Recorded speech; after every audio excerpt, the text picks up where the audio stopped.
हरियाणा के बहुचर्चित IDFC first bank घोटाले में सीबीआई ने बड़ी कार्रवाई की है। दरअसल जब ये मामला सामने आया था उसके बाद सरकार की काफ़ी किरकिरी हुई थी और हरियाणा सरकार ने इस मामले की जांच सीबीआई को सौंप दी थी। इसके बाद से ही लगातार सीबीआई जांच कर रही है। उन तमाम सरकारी विभागों की भी जांच की जा रही है जिन्होंने अपना पैसा प्राइवेट बैंक में ट्रांसफ़र किया था और यहाँ से ये पैसा शेल कंपनियों में ट्रांसफ़र कर दिया गया था। अब इसी मामले में हरियाणा के सीनियर आईएएस अफसर पंकज अग्रवाल की गिरफ्तारी हुई है। पंकज अग्रवाल इससे पहले हरियाणा के शिक्षा विभाग और कृषि विभाग के प्रधान सचिव भी रह चुके हैं। उन पर आरोप है कि उन्होंने इन दोनों ही महकमों में रहने के दौरान सरकारी पैसे को private bank IDFC first bank के खातों में ट्रांसफ़र करवाया, जहां से ये पैसा शेल कंपनियों में ट्रांसफ़र कर दिया गया।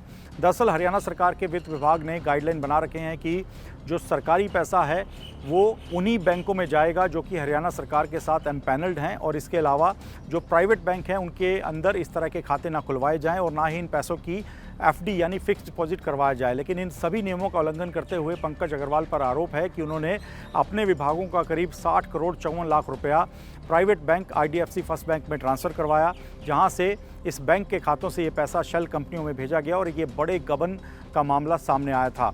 हालांकि अगर हम पूरे आईडीएफसी फर्स्ट बैंक के घोटाले की बात करें तो हरियाणा सरकार के अलग अलग विभागों के करीब 650 करोड़ रुपए के करीब जो पैसा है वो इन बैंकों के खातों में भेजा गया था और यहाँ से ये पैसा अलग अलग शेल कंपनियों के खातों में ट्रांसफ़र किया गया। और इस मामले के अंदर एक पूरा नेक्सस सामने आया था जिसमें आईडीएफसी फर्स्ट बैंक के पूर्व अधिकारियों के साथ ही अन्य कई लोगों को अब तक गिरफ्तार किया जा चुका है। लेकिन ये अब एक बड़ी गिरफ्तारी हुई है जिसमें हरियाणा सरकार के सीनियर आईएएस अफसर पंकज अग्रवाल को गिरफ्तार किया गया है और उन पर आरोप लगे हैं कि उन्होंने अपने सरकारी खातों का पैसा जानबूझकर आईडीएफसी फर्स्ट बैंक में ट्रांसफ़र करवाया और यहाँ से ये पैसा शेल कंपनियों में भेजा गया।